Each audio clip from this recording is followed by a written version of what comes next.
बिस्मिल्लाहिर्रहमानिर्रहीम। आज का जो हमारा प्रेस ब्रीफिंग है वो एक सिलसिला जो हमने उस दिन शुरू किया था। मैंने आपसे उस दिन जो प्रेस कॉन्फ्रेंस हमने किया था एजुकेशन के सिलसिले में लेके, उसी का एक कड़ी है ये।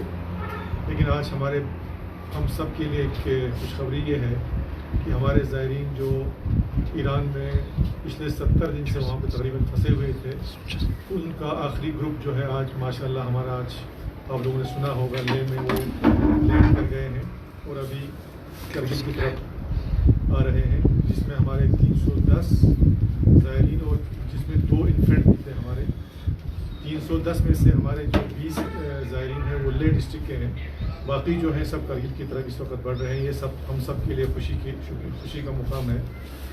मैं यहाँ पे आपको ये बताता चलूँ कि आज से ठीक 2 महीने पहले यानी 16 मार्च को हमारे एक डेलीगेशन करगिल का, जिसमें ऑल पॉलिटिकल रिलीजियस और हमारे कुछ लीडर, हमने पहला डेलीगेशन लिया था इन्हीं ज़ायरीन जो हमारे ईरान में फंसे थे। दिल्ली में हमारे एक डेलीगेशन किया था और 16 तारीख को ही शाम को हम हमारे जो एक्सटर्नल अफेयर्स मिनिस्टर से उनसे मिले थे। उसके बाद से ये सिलसिला शुरू हुआ था, लेकिन बदकिस्मती से हमारे 250 के करीब जो है वहाँ पे ज़ायरीन जो है वो पॉजिटिव आए थे, जिनकी वजह से उनको ड्रॉप किया गया। और तब से लेकर आज तक हम उस कोशिश में जद्दोजहद में लगे रहे कि हम उनको भी सही सलामत बाकियों की तरह निकालें। तो ये सिलसिला आपका चलता रहा, जिसमें हमारे टोटल जो थे हमारे वहाँ पे 310 और प्लस 2 इन्फेंट जो है हमारे वहाँ पे रहे। उसके बाद जब अभी हमारा एविकेशन का जब सिलसिला शुरू हुआ आपका कुछ 10-15 दिन पहले, आप लोगों को पता है, तो वहाँ पे एक नई बात छेड़ी कि इनका हम दोबारा टेस्ट ले लेंगे, जिस पर हम लोगों ने काफ़ी प्रोटेस्ट किया, हमारे सारे साथियों ने, कि नहीं जी इनका टेस्ट जो है आज के डेट में टेस्ट लेने का कोई फ़ायदा नहीं है। वो इसलिए नहीं है कि आपने 6 मार्च को टेस्ट लिया जिसमें वो पॉजिटिव डिक्लेयर किए गए, तब से लेकर आप आज तक ना आप लोगों ने कोई टेस्ट किया, ना उनको आइसोलेट किया, ना कोई मेडिकल ट्रीटमेंट नहीं दिया। इसलिए हम लोगों ने ये कहा कि ये मेडिकल पॉइंट ऑफ व्यू से भी कहीं पर फिट नहीं रहता है। लिहाजा हमारी ये डिमांड थी कि विदाउट टेस्ट सबको वहाँ से उठाया जाए। ये काफ़ी सिलसिला जो है चलता रहा। आखिरकार उन्होंने ये मान लिया कि हम इनको विदाउट टेस्ट वहाँ से उठाएंगे, लेकिन उसमें एक कंडीशन और आया। उन्होंने कहा कि हम सारे 310 को नहीं उठा सकते हैं, हम फर्स्ट गो में जो है 270 को वहाँ 260 को उठाएंगे। जिस पे क्या होता था आपका 60 जो है हमारे ज़ायरीन फिर पीछे रह जाते थे और उनको कब उठाया जाता उसका कोई डेडलाइन हमारे पास नहीं था। इसलिए हम सबों ने फिर पुरजोर एक अपील की उनसे, जिसमें हम लोगों ने रिसेंटली एक मीटिंग बुलाया मैंने काउंसिल में, जिसमें हमारे तमाम रिलीजियस ऑर्गेनाइजेशन, जिसमें हमारे इस्लामिया स्कूल, IKMT, अंजुमन साहिब जमान, हमारे Indian national Congress, conference, BJP, सबों ने हमने एक रेजोल्यूशन पास किया। रेजोल्यूशन पास करके हमने हमारे LG साहब को, मिनिस्ट्री ऑफ एक्सटर्नल अफेयर्स को, सबको ये कहकर हमने रेजोल्यूशन दिया कि आप पूरे 310 को विदाउट टेस्टिंग एक ही झटके में उठाया जाए।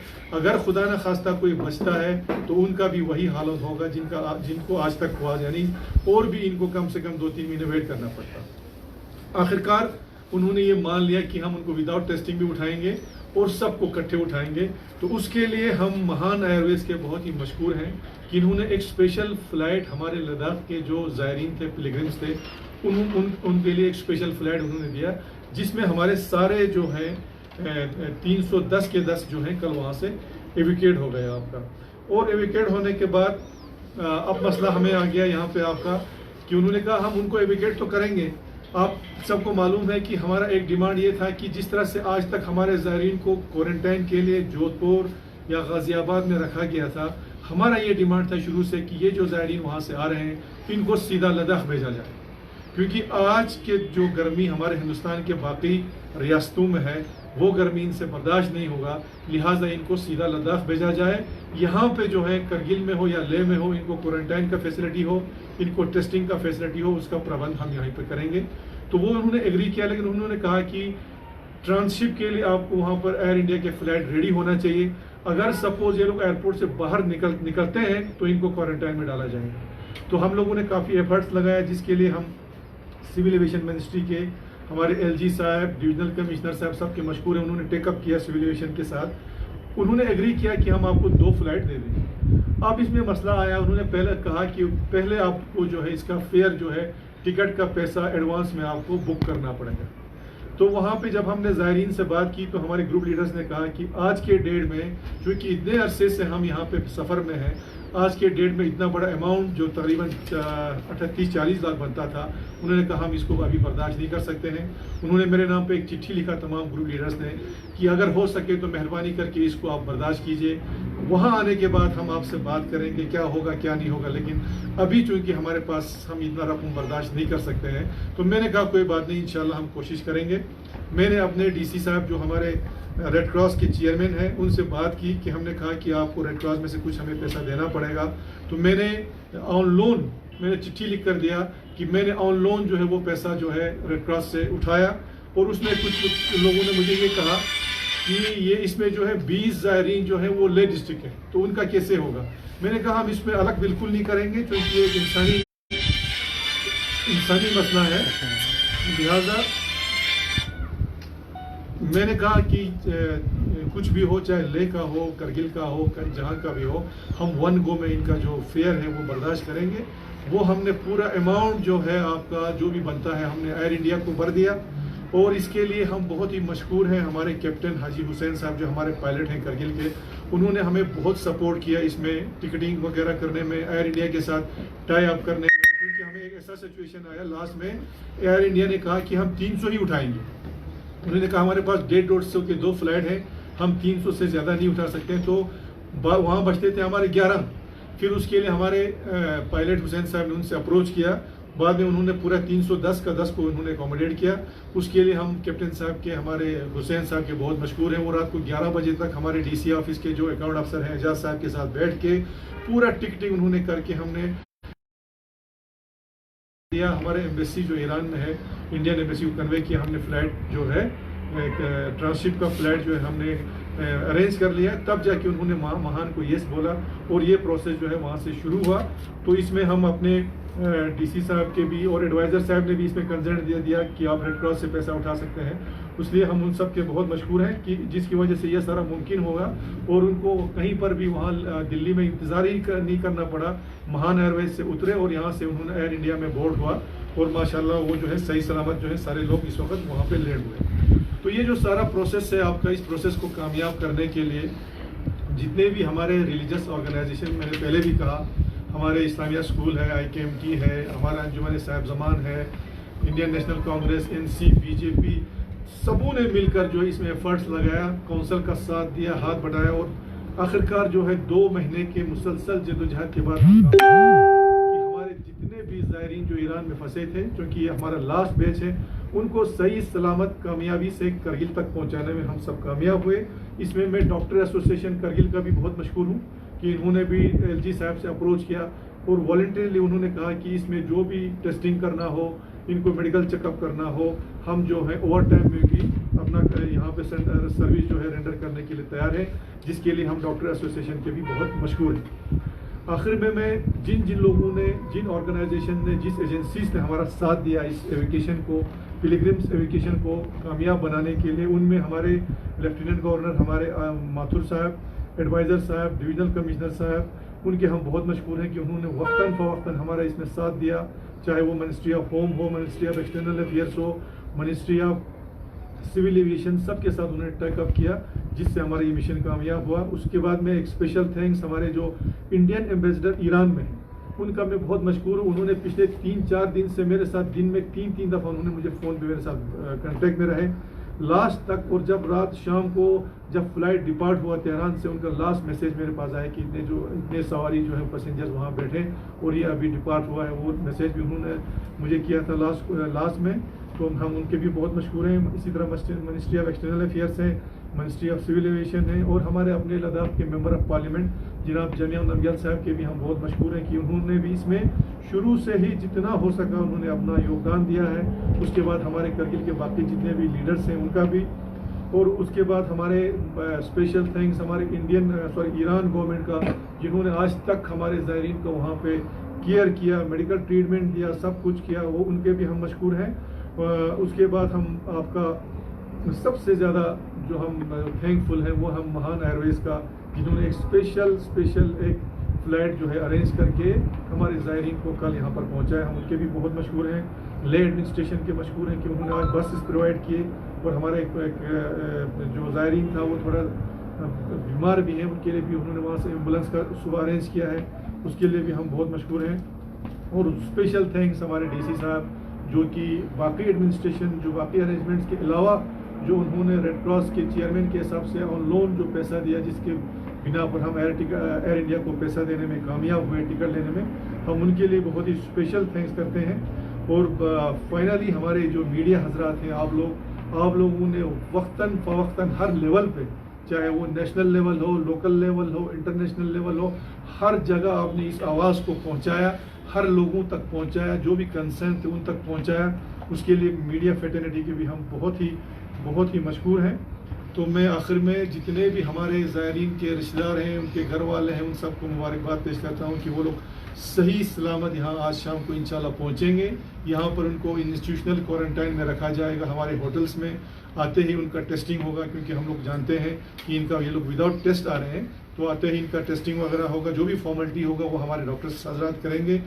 और इंशाल्लाह उम्मीद है कि ये लोग टेस्टिंग के बाद सही सलामत जो है अपने घरों में वापस जाएंगे। और आज मैं इतना बताता चलूँ, हम बहुत मशहूर हैं, हमारे जो इस्लामिया स्कूल के जो हमारे जवान हैं, जिन्होंने सबील के नाम पे जो जितने भी मुसाफिर आ रहे हैं उनके लिए चाय पानी का इंतज़ाम किया है। आज उन्होंने हमारे ज़ायरीन जो ले से आ रहे हैं उनके लिए लंच का प्रोग्राम किया है, उन्होंने पेग लंच जो है रास्ते में लिया है उनके लिए 300 आदमी के लिए। तो हम उनके भी बहुत शुक्रगुजार हैं कि वो लोग भी जो हैं वॉलंटियरली ये काम कर रहे हैं। तो फाइनली आज जो है हमारा ये जो सिलसिला था हमारे एविकेशन ऑफ पिलग्रिम्स का, वो आज माशाल्लाह सही सलामत जो है कामयाब हुआ, जिसके लिए हम सब जो हैं जितने भी एजेंसीज जिनकी मैंने अभी यहाँ पे जिक्र किया, हम उन सब के बहुत ही मशकूर और ममनून हैं। ये तभी मुमकिन है जब हम लोग सब मिल बैठ के, बिना किसी पार्टी के या किसी ऑर्गेनाइजेशन के, सब एक होकर जब हमने यूनाइटेडली फाइट किया, तो ये कामयाब हुआ कि सही सलामत जो है जितने भी हमारे ज़ायरीन ईरान में फंसे थे वो आज सही सलामत अपने घर पहुँच रहे। तो बहुत बहुत शुक्रिया। ये हमारे थे ईरान के मुताबिक। बाकी दूसरा हमारा एविकेशन प्रोसेस, आप लोगों को पता है कि हमारे जो इंडिया के कोने में हमारे पैसेंजर्स थे या स्टूडेंट फंसे हुए थे, उनका जो एविकेशन का सिलसिला जो था हमारा 5 मई से शुरू हुआ था। एक ब्रीफिंग मैंने आप लोगों को दिया था, एक ब्रीफिंग में दूसरा आज दे रहा हूँ। मुझे लगता है शायद आज हमारा फाइनल ब्रीफिंग होगा, क्योंकि 85% एविकेशन जो है हमारा ऑलमोस्ट इस वक्त कंप्लीट हुआ है। कुछ जगहों में हमारा फंसा हुआ है, उनको निकालने की हम कोशिश कर रहे हैं। तो आज के डेट तक अगर मैं आपको बताता चलूँ, अगर हम जम्मू से शुरू करें, जो मेरे पास फिगर आया है कल शाम का, 233 बसेस अभी तक हमारे जम्मू से आए हैं, जिसमें कुछ 6000 के करीब पैसेंजर स्टूडेंट्स आए। लाइट व्हीकल जो है तकरीबन 686 आए हैं, जिसमें 2000 से ऊपर पैसेंजर्स आए। श्रीनगर से हमारे 107 बसेस आए, जिसमें 3000 से ज़्यादा पैसेंजर्स आए। तो उसके बाद आपका आज के डेट में अगर आप देखें, अभी जो लेटेस्ट मैंने इंफॉर्मेशन जो लिया अपना जम्मू से, तो उन्होंने कहा कि आज हमारे पास एक ही बस आ रहा है जिसमें सिर्फ 17 पैसेंजर आए। तो मैं ये कहता चलूँ कि हमारा जम्मू से ऑलमोस्ट जो है हमारा एविकेशन कंप्लीट हो चुका है। और हमने एक नोटिस भी दिया है कि 17 तारीख तक अगर कोई है तो हम एविकेशन करेंगे, 17 के बाद कोई आएगा तो उसको हम एविकेट नहीं करेंगे, वो अपने मर्जी से आना पड़ेगा। तो आज लास्ट जो मुझे अभी एलओ ने कहा, सुबह कोई 8:30 बजे उन्होंने कहा हमने एक बस रखा है, लेकिन उसमें अभी तक सिर्फ 17 सवारी चढ़े हैं। इससे हमें जाहिर होता है कि जम्मू का हमारा एविकेशन प्रोसेस जो है वो ऑलमोस्ट कंप्लीट हुआ है। इसी तरह अगर श्रीनगर की बात करें, श्रीनगर में भी पैसेंजर्स जो है ऑलमोस्ट वहाँ पे एविकेशन उनका कंप्लीट हो चुका है।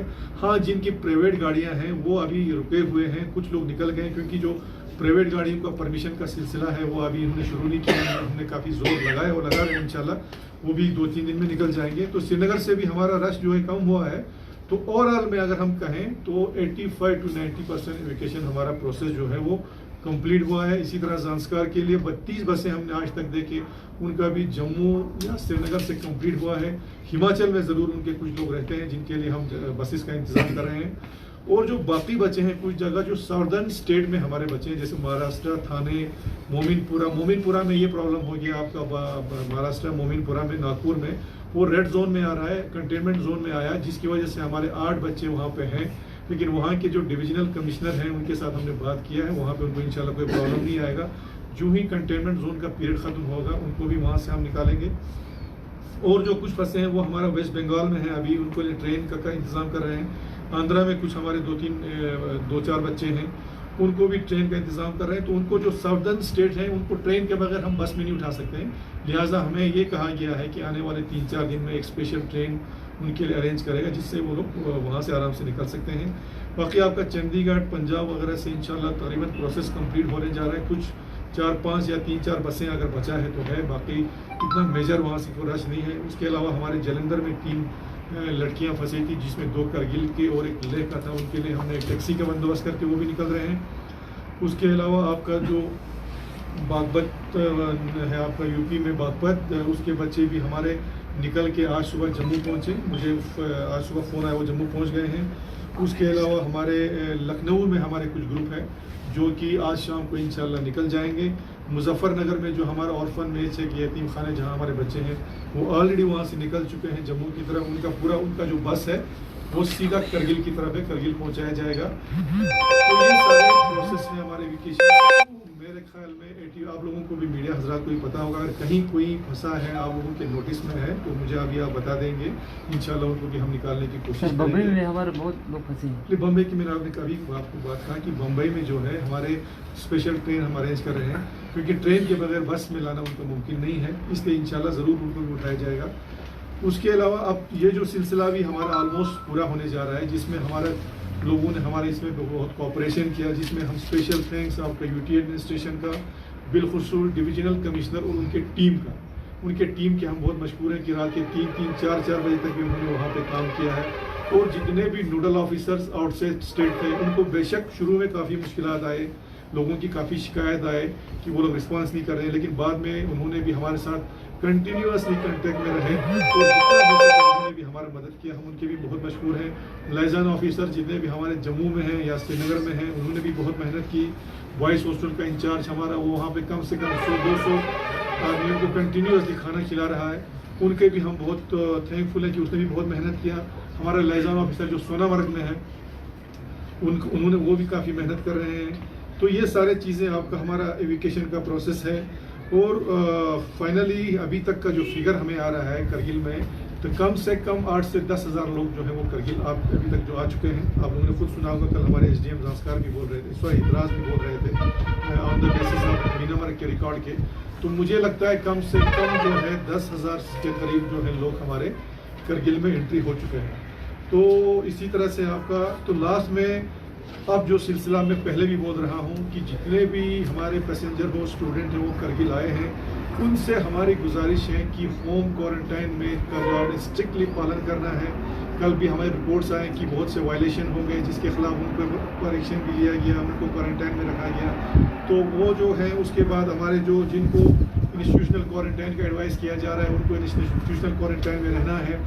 कोविड आपको खुद मालूम है कि आज के डेट में करगिल जो है कोविड-19 का कोई एक्टिव केस हमारे पास नहीं है। हम चाहते हैं कि यही जो सिलसिला है वो जारी रहे ताकि हम करगिल को कोविड-19 से फ्री रखें। इसलिए मेरी पुरजोर अपील ये है कि जो लोग बाहर से आए हैं, मेहरबानी करके अपने घरों में रहें। जहाँ जहाँ उनको एडवाइजरीज दिए गए हैं उस पर सख्ती से अमल करना है। ऐसा ना हो कि खुदा ना खास्ता जो एविकेशन का प्रोसेस हमने शुरू किया है कहीं वो हमें उल्टा ना पड़ जाए, कहीं आउटब्रेक ना हो जाए। इसलिए हमारी गुजारिश है कि जो एडवाइजरीज है उस पर सख्ती से अमल करें, कोई बाहर ना निकले, बिला वजह बाहर ना निकले। खासकर स्टूडेंट्स जो हमारे बाहर हैं उनसे हमारी गुजारिश है कि होम क्वारंटाइन का बिल्कुल पालन करें, बिल्कुल बाहर ना निकलें। एक सोसाइटी के फ़र्द के हिसाब से आप लोगों पर भी जिम्मेदारी है कि जो एडवाइजरीज हमारे यहाँ पर दिए गए हैं उस पर आप लोगों को अमल करना है। फाइनली मैं अपनी तरफ से हिल काउंसिल की तरफ से जो 2-3 दिन पहले शुशोद में जो एक इंसिडेंट हुआ जहाँ पे लाठीचार्ज वगैरह किया गया है, हम उसके सख्ती से कंडेम करते हैं। लाठीचार्ज करना या कोई फोर्स इस्तेमाल करना मेरे ख्याल में कोई सोल्यूशन नहीं है। गवर्नमेंट को वहाँ पे चाहिए था, एडमिनिस्ट्रेशन को, कि वहाँ के जो रिप्रेजेंटेटिव्स हैं उनके क्या मसाइल हैं उनको बुला के उस मसले का हल करना चाहिए था, न कि उनको वहाँ जाके उनका फोर्स का इस्तेमाल नहीं करना चाहिए था। तो हमारी अपील है एडमिनिस्ट्रेशन से कि आप लोग नरमी से करें, क्योंकि वो कंटेनमेंट जोन में रह के ऑलरेडी स्ट्रेस में है। उसके अलावा जो है कुछ लोगों के ख़िलाफ़ उन्होंने कुछ केसेस दर्ज किए हैं, वो केसेस जो है वो विड्रॉ होना चाहिए। ये हमारी अपील है गवर्नमेंट से, लेह एडमिनिस्ट्रेशन से, क्योंकि ये एक ऐसा सिचुएशन है जहां लोग काफ़ी तंग आ चुके हैं।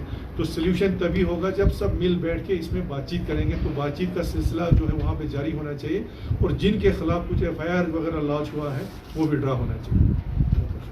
सीसी साहब, अभी हमारे यहाँ पे अल्लाह की फजल से कोविड कोई पॉजिटिव केस यहाँ पे नहीं है सर, मगर जो डेडिकेटेड कोविड हॉस्पिटल है उसका थोड़ा हमें बताइए कि वहाँ पे क्या क्या फैसिलिटीज़ और कितने बेड का वहाँ पे अपने फैसिलिटीज़ तैयार किया है। कोविड जो हमारा डेडिकेटेड हॉस्पिटल GNM हॉस्पिटल के साथ साथ अभी हमारा जो 200 बेड हॉस्पिटल हमारा बन रहा है आपका, हमने वो उसमें शिफ्ट किया है और आज के डेट में हमारे पास 100 बेड हॉस्पिटल जो है कोविड हॉस्पिटल जो है वो तकरीबन मुकम्मल हुआ है। उसमें तमाम फैसिलिटीज़ इंक्लूडिंग वेंटिलेटर्स और वो भी पोर्टेबल वेंटिलेटर्स उसमें लगाए गए हैं और ऑक्सीजन जो है आपका पूरा जो है ऑक्सीजन फिट किया गया है जो प्लांट से जिसका सप्लाई हो रहा है। और उसमें अल्टरनेटिव हमने रखा है कि अगर खुदा न खास्ता प्लांट कहीं फेल हो जाता है तो जो सिलेंडर्स हैं वहाँ से भी हम सप्लाई कर सकते हैं। तो आज के डेट में मुझे लगता है कोविड के लिए हम लोग बिल्कुल तैयार हैं। कोविड हॉस्पिटल भी हमारा तैयार है, वेंटिलेटर्स भी आ चुके हैं, उसके बाद ऑक्सीजन सप्लाई है उसका भी कोई कमी नहीं है। तो वी आर फुली प्रिपेयर्ड, हम इंशाल्लाह तैयार हैं उसको। सर, अभी यहाँ पे जो ट्रांसशिपमेंट का जो सिलसिला है, जो भी सामान आता है किसी भी ट्रेडर का, कोई भी अगर माल होगा जो यहाँ से ट्रांसशिप करना पड़ता है, उस प्रोसेस को क्या इस तरह नहीं, क्योंकि इसकी वजह से जो अननेसेसरी प्राइस भी बढ़ रहा है बहुत ज़्यादा, जैसे कि हमारे सीमेंट हो या जो कंस्ट्रक्शन मटेरियल्स हो, उनके ऊपर बहुत ज़्यादा असर पड़ रहा है सर। तो उसको क्या ऐसा कोई सॉल्यूशन नहीं कर सकते कि उनको किसी एक्सपोर्ट के ज़रिए हम सीधा उनके गोडाउन में ही उसको ये करवाए? देखिए, आप उसका ट्रांसशिप का मेन पर्पज़ ये एक ही था कि जो हमारे बाहर से ड्राइवर्स आ रहे हैं आपका, चाहे वो श्रीनगर से आ रहे हैं, जम्मू से आए, उनका जो है यहाँ पे लोकल कम्युनिटी के साथ इंटरेक्शन ना हो जाए, वो पर्पस है। इसीलिए हमने ये कहा कि वहाँ से वो आ जाएंगे, ब्यामत हमें ट्रांसशिप होगा और जो ड्राइवर वहाँ से हैं वो किसी के साथ टच में ना रहे।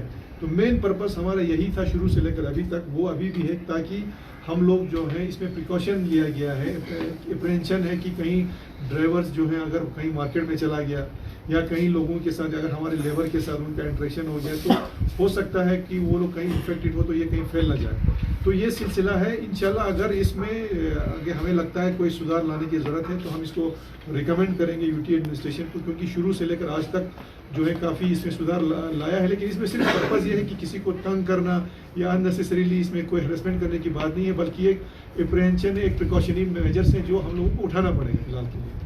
अभी गवर्नमेंट ने एक फाइनेंशियल पैकेज जो अनाउंस किया सर, उसके बारे में आप क्या कहना चाहते हैं?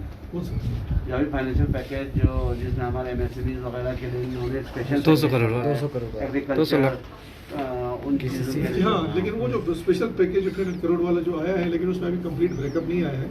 तो इंशाल्लाह हमें उम्मीद है कि उससे जो है हमारे आम जो ज़मींदार लोग हैं जो भी इनके साथ रिलेटेड है उनको ज़रूर फ़ायदा होगा।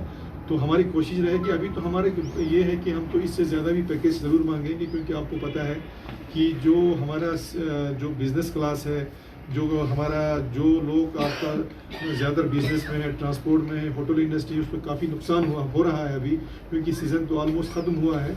तो हमारी कोशिश ये है कि हम इससे ज़्यादा एक काउंसिल की तरफ से एक बाज़ाब्ता एक प्लान बना के प्रोजेक्ट बना के गवर्नमेंट को ज़रूर भेजेंगे, जिससे हमारे जो ट्रांसपोर्टर हैं, बिज़नेस क्लास हैं, होटल इंडस्ट्री से उनको कुछ ना कुछ कंपनसेट ज़रूर हो।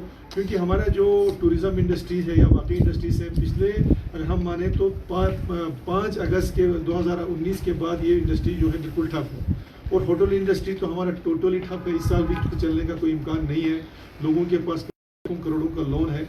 तो ये बात हम इंशाल्लाह ये जो अभी जो माहौल है, अगर ये माहौल ठंडा होने के बाद हम ये चीज़ें ज़रूर उठाएंगे कि एक स्पेशल पैकेज जो है इस क्लास को, इस बिज़नेस क्लास को, ट्रांसपोर्टर्स को, होटल इंडस्ट्रीज़ को एक स्पेशल पैकेज दिया जाए ताकि थोड़ा बहुत इनको कंपनसेट हो जाए। इसी के साथ साथ हमारे जो किसान हैं सर, जिन्होंने KCC लोन अवेल किया है सर, बहुत सारे किसान हैं जिन्होंने KCC लोन अवेल किया, और ऊपर से यहाँ पे ऑलरेडी 6 महीना तो हमारा सीज़न नहीं रहता है, और 6 महीना इस कोविड और लास्ट ईयर जो सीज़न हमारा ख़राब रहा उसकी वजह से किसानों पे बहुत असर पड़ा है। तो उसके लिए भी आपको एक स्पेशल अरेंजमेंट करेंगे? मैंने पहले ही आपको कहा कि उसमें चाहे हमारे किसान हो, चाहे हमारा बिजनेस कम्युनिटी, सारे आते हैं। किसान भी हमारे जो लोन अवेल करते हैं या काफ़ी नुकसान उनको हुआ है, इसके लिए भी हम ज़रूर टेकअप करेंगे। और मुझे लगता है कि गवर्नमेंट इसके ऊपर अभी जो आपने देखा होगा 20 लाख करोड़ का जो एक पैकेज ओवरऑल जो अनाउंस हुआ है, उसमें देखते हैं कि अभी तो पूरा उसका नक्शा हमारे सामने नहीं आया है, उसमें क्या क्या है हम वो देखेंगे। उसके अलावा जो हम अपने डिस्ट्रिक्ट को लेके, अपने डिस्ट्रिक्ट में जो हमारे चाहे वो किसान भाई हो जो भी हो, उनके जो मुश्किलात हैं, फाइनेंशियल जो प्रॉब्लम उनको आ रहा है, उनको लेके हम ज़रूर डिमांड करेंगे एक स्पेशल पैकेज के लिए। सर, जो ईरान रिटर्निंग पिलग्रिम्स है उनके जो एक्सपेंसेस डिज़ास्टर मैनेजमेंट के ज़रिए किया जा रहा है, क्या आपको नहीं लगता है कि यूटी एडमिनिस्ट्रेशन को बेयर करना चाहिए था? क्योंकि इससे पहले देश के अलग अलग हिस्सों में रह स्टूडेंट्स के लिए या लोगों के लिए 1 करोड़ यूटी एडमिनिस्ट्रेशन की तरफ से दिया गया था, तो ये भी उन्हीं का पार्ट हो सकता था। नहीं, वो ज़रूर है, लेकिन ये चूँकि हम ज़रूर उनसे रिक्वेस्ट करेंगे कि वो आप रिकूप इसमें से कीजिए, क्योंकि अभी कल जो था वो हमारे पास टाइम नहीं था।